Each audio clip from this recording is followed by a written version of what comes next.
This is Bentley Tolk, and this is the second episode of the ERISA Litigation channel. Today I'm going to talk about a new 10th Circuit case. It's a case that came out in April. It was on April 13th, 2011. It's the Hansen versus Harper Excavating, Inc. case, which is 2011 U.S. App LEXIS 7553. Since I practice in Utah, this 10th Circuit case is of particular interest to me, and I think it will be also to those nationally who practice in the area of ERISA. The plaintiff in that case had attempted to enroll in his employer's ERISA-regulated health plan, but without his knowledge, he was never properly enrolled in the plan. His employer, however, still deducted payments from his paycheck.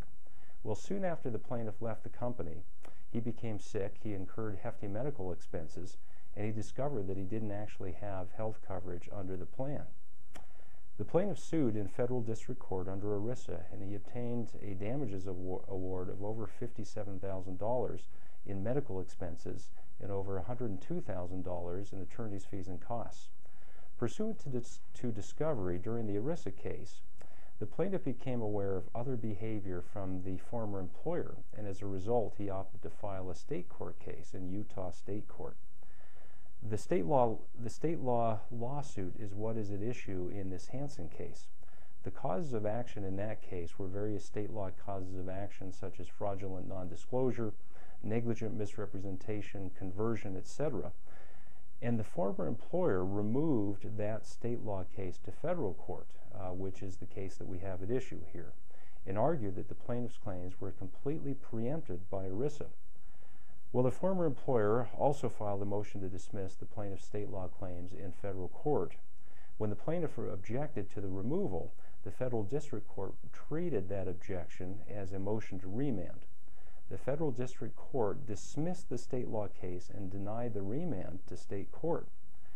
In this case, the Hansen case, the 10th Circuit reversed, concluded that the plaintiff's claims were not completely preempted by ERISA, and held that plaintiff's state law case should be remanded to Utah State Court.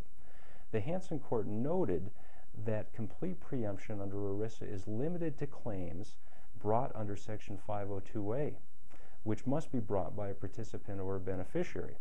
Thus, the 10th Circuit examined whether the plaintiff in this case had standing to bring a Section 502A claim under ERISA by qualifying as a participant.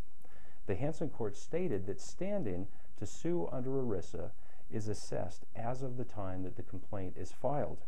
The Hansen court noted that the 10th Circuit, like the 4th and the 11th Circuits, has rejected the concept of but-for standing under ERISA, which would say that the plaintiff in this case had standing under ERISA because but for his employer's misdeeds, he would have been a participant in the ERISA plan.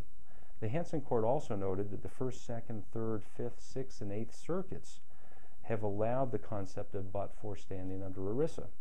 The court concluded that plaintiff would not have had standing to bring his claim under ERISA, and that his claims were thus not completely preempted under ERISA.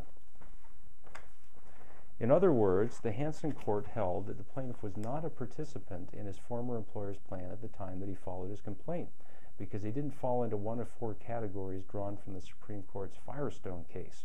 First of all, he wasn't an employee currently in covered employment. He wasn't an employee reasonably expected to be in covered employment.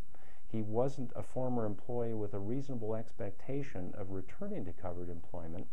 And fourth, he wasn't a former employee with a colorable claim to vested benefits, meaning a former employee with a covered claim that A, he would prevail in a suit for benefits, or B, his eligibility requirements would be fulfilled in the future. The only category that could have applied was the 4th, but the plaintiff had no colorable claim that he would prevail in a suit for benefits because he had already prevailed in his earlier suit for ERISA benefits, where he had received over $57,000 in medical expenses and over $102,000 in attorney's fees. Likewise, he had no colorable claim that his eligibility requirements would be fulfilled in the future. Thus, the plaintiff had no standing to sue under ERISA, and his claim could not be completely preempted. Well, I think this case does have significance with regard to complete preemption, with regard to ERISA standing, and I look forward to future episodes and to addressing some of the other ERISA cases that come down. This is Bentley Tolk for the ERISA Litigation channel. Thank you.